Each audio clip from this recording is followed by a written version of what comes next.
আচ্ছা আমি বিল্লুর লগে কথা কইতাছি, তোমার চেহারাটা কেমনে সুন্দর করন যায় এটা পথ বের করবো। शादी मुबारक रे। বড় ভাই বাড়ি চলো। না বাড়ি যাবো না। এখন বললাম বাইরে যাবো, বাইরে যেতে কিন্তু বাড়িতে লইয়া যাবো। বাইরা বাড়িতে বাড়িতে মাইরা ফেলা, তা আমি যাবো না। আমার কোনো জীবন এলো একসাথে কুত্তার জীবন অনেক ভালো। এখন আসলেই বাইরে উচিত, মুখে জানা তা কইতাছে। আব্বাই কি আমারে গালাগালি কম করছে? এই যে আমরা চাই ভাই, এর মধ্যে সবচেয়ে বেশি গালাগালি তো আমারই করছে। এর লিগে আমি কি কোনোদিন কইছি যে বাড়ি ঘর ছেড়ে দেবো? কোনোদিন কই নাই, কারণ বাপ হইলো বাপ। আমাকে বাপের মেজাজটা একটু করা, একজন মানুষে একরকম হয়। বাপ মার কারণে এই দুনিয়াটা দেখতেছি, ফালায় যখন দেব মরিয়া গেলে এই বাপে সবচেয়ে বেশি কানবো। বুঝো না কি লেগে বিষয়টা? রাগ রাহন যাইব না, রাগ ফালাই দিতে হইব। চলো শোন, বিরক্ত করিস না তো, যত যে আমার ইমোশনাল কথা কাট তা দেবো না। তুই এক কাম কর, আমার এবার যে পিঠুর বিয়ে করাই, যে বিয়ে করার বউ নিয়ে আয়।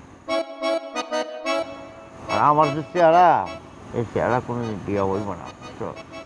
আচ্ছা আমি বিল্লুর লগে কথা কইতাছি, তোমার চেহারাটা কেমনে সুন্দর করন যায় এটা পথ বের করবো। এই চেহারা কেমন সুন্দর কত? আরে আছে, নানান সিস্টেম আছে, লাগলে প্লাস্টিক সার্জারি করাবো। ওইটা আবার কি?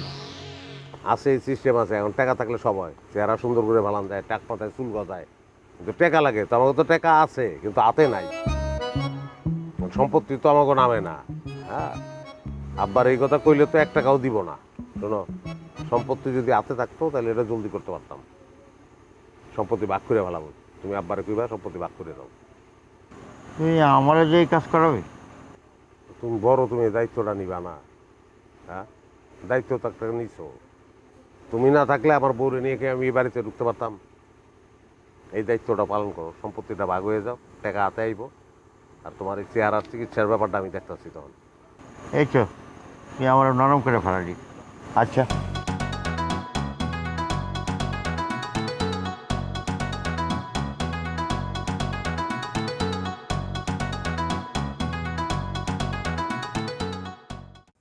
আয় আয়, শত শব্দেরা ধরা দে।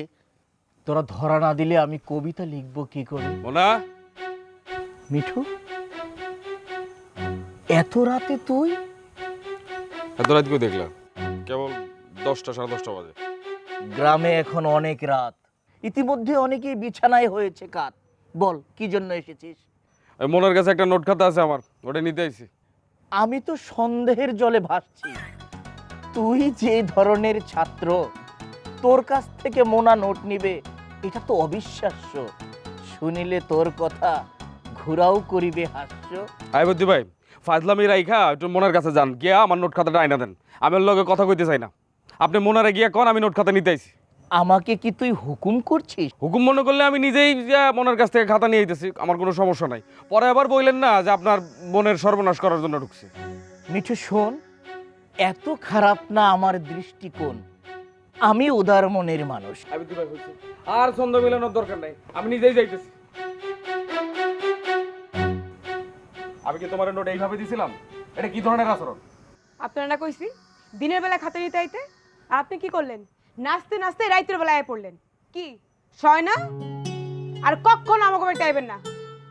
আরে কি কি করছিস? শান্ত হ। বোনেরে আচার আচরণ শেখান, নাহলে কানছার মধ্যে মাইরে একদম শিখাই দিব। কি কানসার মধ্যে পারবি? মার মার দেখি কেমন এই পারস। খবরদার, তুই তুকারি করবা না। আমি তোমার তুই তুকারি করছি?